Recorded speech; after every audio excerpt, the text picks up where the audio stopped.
Diyos marhay na hapon. Ako si Mark Mendoza. Uya ang bareta sa oras na ini.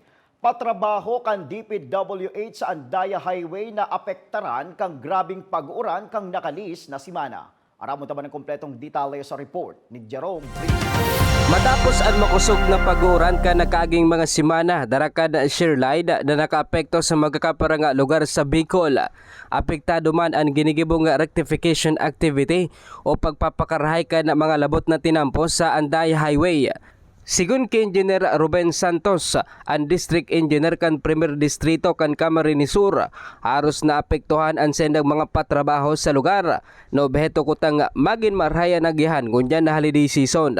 Picture tuman kay ni, nahihinguaho na mapakarahay ni Bapang ralabot na tinampo sa lugar asin sasamantalahon ang marhay na kamugtakan kan panahon. Doon sa weather disturbance o yung tinatawag nating shear line, may mga activity na tayo na pine-prepare doon sa dito nga sa parating na holiday season. Nabanggit ko noon last time na nagkakaroon tayo ng mga series of activities na preventive maintenance para yung pagdating ng long weekend or long holiday season, magkaroon ng comfort sa travel ng tao, ng mga motorista.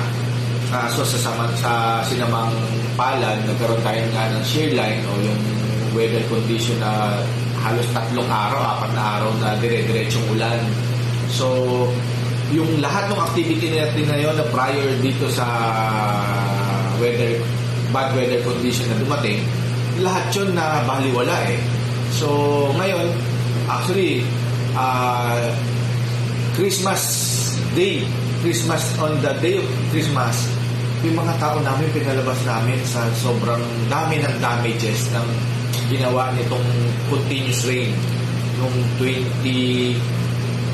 nagsimula yan 20, 21, 22, 23, halos lahat yun tulad ng tinapon namin. Naghagad man ni dispensa ang mismong opisyal sa mga motorista sa hatod na inkumbensya na daraka ng mga naapektaran na tinampo sa padagos na rectification activity kan DPWH. Una-una, kami po sa DPWH ay humihingi ng pangunawa at saka pasensya this during holiday season na karoon tayo ng bad weather condition, hindi natin kagustuhan lahat.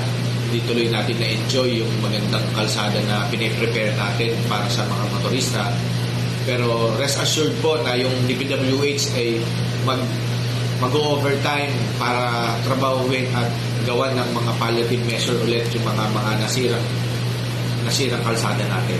Para sa GNNTV 48 Naga, Jerome Breeze, News Break. Padagos pa sa mga bareta, amay pinag-aprobitsaran kan nagkapirang taga-Naga ang enot na aldaw kan pagpaparehistro kang sa indang SIM card sa pwestong pinaglatag sa Naga City People's Mall sa City Hall. Si Denzel Rosari, Project Coordinator sa Bicol, nag-asigurar na andam nindang tabangan ang mga maparehistro kang sa indang SIM card ngunya na aldaw. Pwede man subot ulit-uliton ang pagparehistro urog na kung maluya ang internet connection. Yes po. So digdi po sa City Hall 3 days po kami digdi. And yan, ma-entertain po sa gusto mag-register kan sa indang SIM card. Sa iba pang bareta, sa baybayon kan Barangay Kalanaga, Rapu-Rapu, Albay, nadiskubre kan mga residente ang mayo ng buhay na lawas kan parasira na si Arnel Araujo. Na taga Vera Catanduanes, nakabali sa siyam na parasirang nawawara. Disyembre 24 kang nai-report na missing ang nasabing persona, asin kan suugma sana na diskubre kan mga residente sa nasabing lugar. Ang Tactical Operations Group 5 Bicol, kaiban ang PDRRMO Catanduanes, ang nagkondusir ng aerial search operation kan suudma, asin temporaryong pinagpundungon niya na aldaw. Huli subuot kan makusog na duros sa baybayon kang kadagatan. Yan ang mga bareta sa oras na ini. Permisa ng mag-antabay sa GNN TV 48 Naga para sa iba pang mga bareta. Ako po si Mark Mendoza. Diyos mabalos kang sa indong pagantabay.